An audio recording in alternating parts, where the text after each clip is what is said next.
Good morning, Dan and Amy. So the Trump tax bombshell. He followed tax law. That is the big bombshell. A $900 million loss reported on his 1995 tax return, as the New York Times published. It's a $915 million loss. What did I say? $900 million loss. I'm just saying you kick in the extra $15 million. Sure, no problem. Happy to minimize his tax burden in 95 and going forward for some years after that, all the more. It's interesting. So the New York Times admits there's no tax law violated. So I guess we're just talking about a matter of scale when, for example, we're talking about Hillary Clinton. Zero Hedge has this, zerohedge.com. Hillary Clinton's tax returns that she released from last year, because she's so transparent. Thankfully, I appreciate that.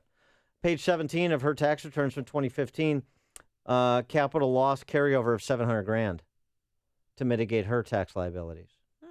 So we're just talking a matter of degree, not kind, aren't we? Oh, and then there's the New York Times itself. Forbes noting at the time, in 2014, the New York Times paid no taxes and got an income tax refund of $3.5 million, even though they had a pre-tax profit of $29.9 million in 2014. Shame on them. Their post-tax profit was higher than their pre-tax profit. The effective tax rate for 2014 was favorably affected by $21 million for the reversal of reserves for uncertain tax positions due to the lapse of applicable statutes of limitation. So, again, the New York Times has good accountants, like Donald Trump has good accountants, like Hillary Clinton has good accountants, and they take advantage of the Byzantine tax law, although this isn't a particularly Byzantine portion of the tax code. And so what's the story? This is why I think that the call was coming from inside Trump Tower in the release of these documents, the 3 pages that were sent to the New York Times. Yeah, with the return post of Trump Tower. Rather than a deep throat in Trump Tower, maybe it was the Trump campaign, because I think this serves to basically eliminate this as a matter of contention for the last 5 weeks. Well, but what makes the situation even more bizarre, if this campaign couldn't get any crazier, after Donald Trump had learned about the leak or the 3-page tax return from New York State that was sent to, the New York Times, he took a different approach attacking Hillary. He attacked Hillary on her husband, and he attacked Hillary on her health, which was a little out of character. So I thought if that was a knee-jerk reaction, or he's trying to distract people from his tax returns being leaked. But he's never, so. What he alleged on Saturday night in Lancaster, Pennsylvania, was crazy. Starting with Hillary Clinton's, that she might be, cheating on Bill Clinton. She has been a disaster. But here's a woman. She's supposed to fight all of these different things. And she can't make it 15 feet to her car. Give me a break. Give me a break. And then he proceeded to impersonate her on the health issue. And he goes, waves his arms, and then he walks similar to down a hole. Like it was kind of a herky-jerky motion he made. That was a poor choice in my estimation. And to your point, then he raised this issue, which I think is a legitimate issue because Hillary has raised the issue. Hillary Clinton's only loyalty is to her financial contributors and to herself. I don't even think she's loyal to Bill. You want to know the truth.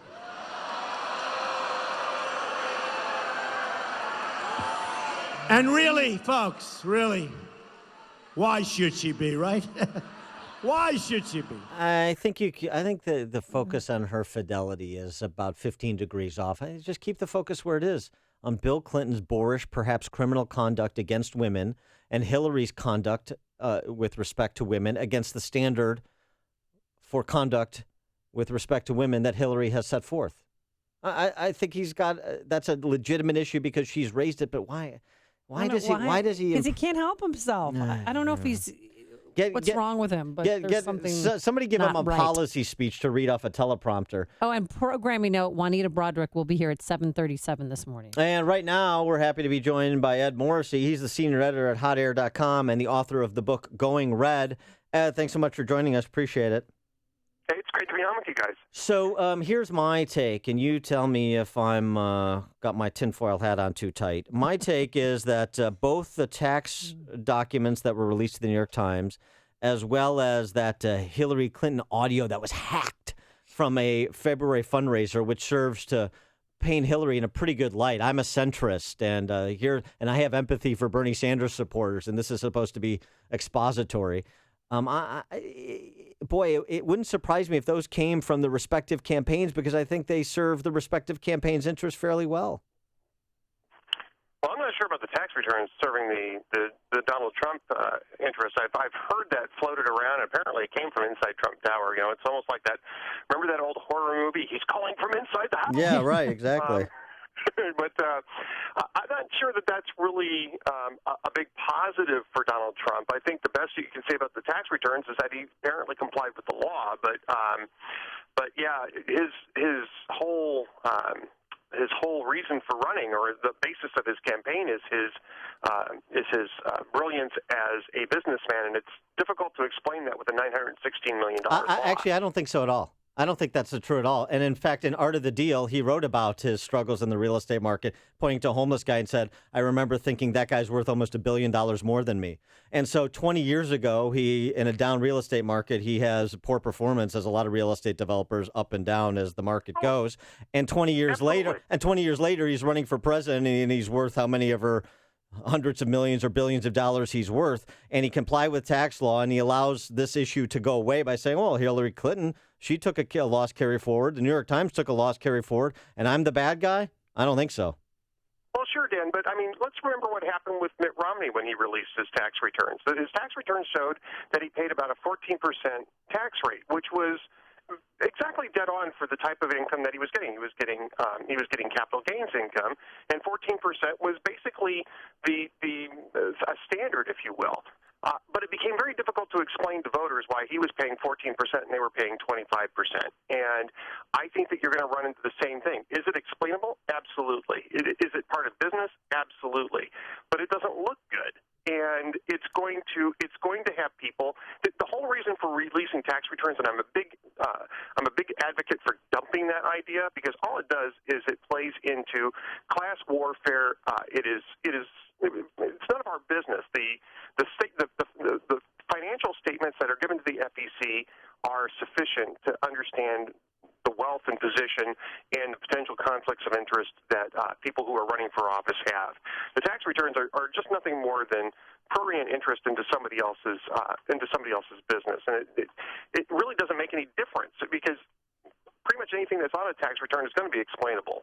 I mean, people don't file tax returns to say, "Hey, look, I'm breaking the law." I mean, Right, exactly. File tax returns, right? Well, couldn't Donald Trump set this right, though, by saying, you know what, because with that kind of deduction of a loss of $916 million, he could have gotten out of paying federal taxes for 18 years, but we don't know if he did do that. Would he, because he hasn't released the rest of the tax returns. Right. So don't you think it would be prudent at this time for him to do that? He should have done this a year and a half ago. He should have done it a year and a half ago. He promised to do it when he got into the race.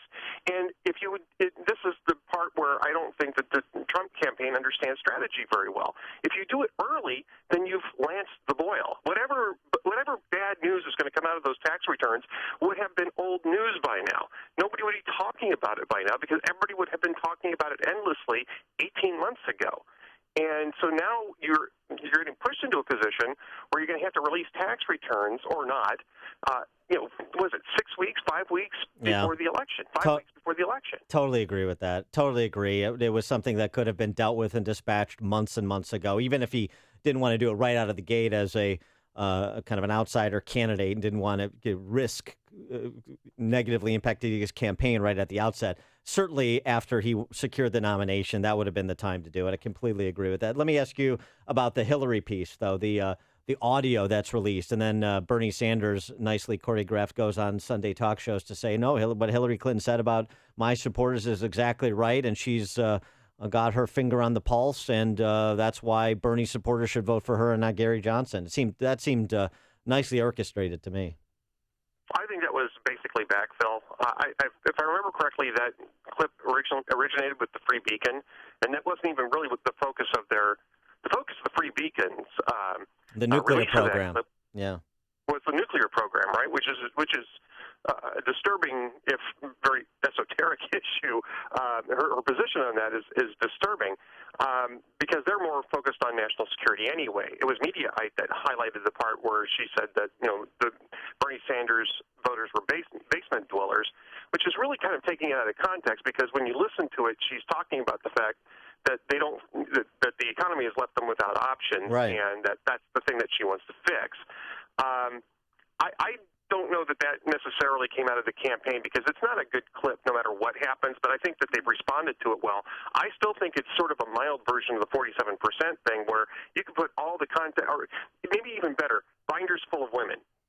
Where you can try to explain the context day and night, but all you have to do is just take that little out-of-context clip, and you can just beat her up with it. And I think that's kind of what's going to happen with Basement Dweller, or whatever the exact phrase that she used for that. Oh, I thought that's what they're going to try to do. I thought it was refreshing to hear her say that because on the campaign trail, I think she promotes this free college, or we're going to help reduce your student loan debts. And then in that private meeting, she sounded like, look, I can't help them. I'm not going to do that. And it just seemed, I know it was a positive for Hillary, not a negative. Yeah, I think that whenever you're caught talking out of both sides of your mouth, it's not a positive. But again, I think that they've done so used to that with it. Yeah, so used to that from Hillary, it's almost kind of built into the price. But let me ask you something else about Hillary, though. These endorsements from newspapers she continues to get that have never endorsed a Republican or haven't endorsed a Republican in a century. The latest one being the San Diego Union Tribune. Obviously, California doesn't make a big difference, but the Dallas paper and Cincinnati Arizona Enquirer, Republic. Arizona Republic. Do you think that these ostensibly center-right editorial boards of these papers, particularly in some of the swing states, do you think it has much of an impact, or are newspaper endorsements past post at this point? Well, let me argue both sides of this quickly.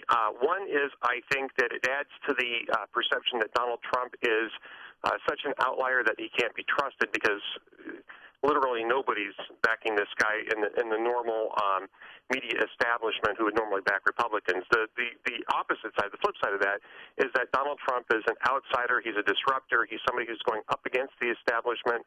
And so if establishment newspapers aren't backing him, that's not exactly a surprise, and he can leverage that. I think, though, that way beyond the issue of papers that, normally conservative papers that would back Republicans endorsing Hillary is Donald Trump himself, and the last week that he spent on the campaign trail talking about Hillary Clinton's infidelity, talking about Alicia Machado from 20 years ago, basically amplifying that story and turning it into a disaster for the campaign. This is somebody who is easily provoked and basically goes into meltdown mode if you tweak his ego, and I think the Clinton campaign figured that out, and they planned the debate to do that, and I think they're going to try to do it again in the next debate. Yeah. All right. He's Ed Morrisey, senior editor at hotair.com, author of the book Going Red. Ed, thanks so much for joining us. Appreciate it. Thank you very much. And he joined us on our turnkey.pro answer line.